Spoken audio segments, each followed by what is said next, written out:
কি অপূর্ব হয়েছে দেখতে, তাই না বন্ধুরা? মনে হচ্ছে এক্ষুনি খেয়ে নিই। এই দেখো একদম পুরো দইয়ের মতো থকথকে হয়ে গেছে। না, খেলে কিন্তু চলবে না, চলো আগে এটাকে বানিয়ে নিই।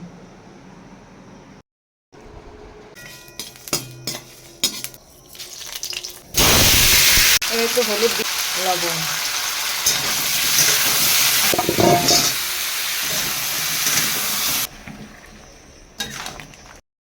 গুড মর্নিং বন্ধুরা, শুভ সকাল। আমার সকল বন্ধুদেরকে জানাই প্রীতি ভালোবাসা ও শুভেচ্ছা। আর এই দেখো আজকে সকালটা আম গুড় দিয়েই শুরু হলো। কেননা বেলাতে যখন রান্না বান্না শুরু করে দিই তখন গ্যাস ওভেন সব এঁটো হয়ে যায়, তার মধ্যে আবার কড়াটাও এঁটো হয়ে যায়।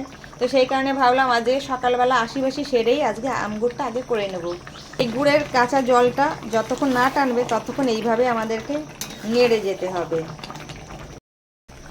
এ দেখো বন্ধুরা, আম গুড়ের কাঁচা জলটা টেনে গেছে, বুঝেছো? কেমন গাঢ় থকথকে হয়ে গেছে। এবার আমি নামিয়ে নেব।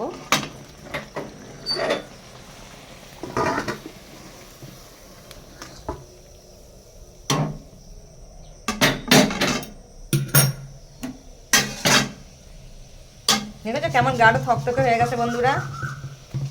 এবার আমি যে ভাজা মশলাটা করে রেখেছিলাম এখানে, সেই ভাজা মশলাটা আমি দিয়ে দেবো। দেখো তৈরি হয়ে গেল আমার এক গামলা আম গুড়। বন্ধুরা কে খাবে চলে আসো। এ দেখো কি সুন্দর দেখতে হয়েছে বলো বন্ধুরা।